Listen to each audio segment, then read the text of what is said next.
Hey guys, Jim Cars here. Hard to believe it's already December. This year flew by. But I want to take a minute to talk to you about a webinar that we're going to be doing later this month on Wednesday, December 20th.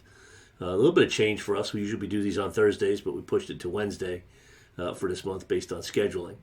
But the topic is how to create for yourself a financial budget for the coming year. So we do this in December with the idea of getting you teed up and ready to go for January to create your budget. But I tell you what, it's really, for me, it's kind of cool because now that we're coming to the end of the year, the clients that we're working with that have done their budgets for 2023 are now coming down to the wire. And we've got a couple of situations in particular where, I've had meetings this past week going through and looking at exactly where are we. And it's kind of like being, at the 2-minute warning of a football game. We know that we're getting close to the end. We know exactly where we stand, and we know what we need to do.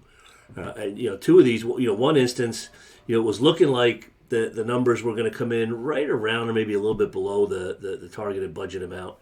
However, at the 11th hour here, there's another deal that's come to the plate that's a pretty big one, and working very hard to make sure to get that deal done, closed, in, and installed so it can be invoiced. And that, I think, is a direct relationship of that to the budgets. It's a direct effect of the budgets, and that without that target to shoot for, there's a good chance a deal like this, it'll still happen, but maybe it would drag on for a few weeks. It would go into January instead of December, and it would create a situation where things got dragged out where they didn't need to be.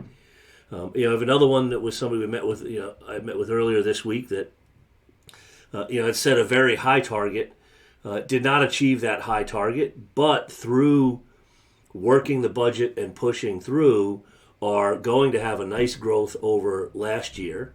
Again, not necessarily hitting the budget amount that was desired, but the profitability has also shifted dramatically because of looking at all the different components of that budget. So I figured rather than give you the outline of what we're going to cover, giving you a couple of success stories might just provide a little more insight to why this process is so important to create for yourself those targets and those goals, and to create for yourself something to shoot for that then creates some excitement in the organization and leads to a better result, both revenue-wise and profitability. So again, Wednesday, December 20th, 1 p.m. Eastern Time, I'm going to be walking through the process of how mechanically to set this up so that you have something to lead you through 2024. So look forward to seeing you there. Take care.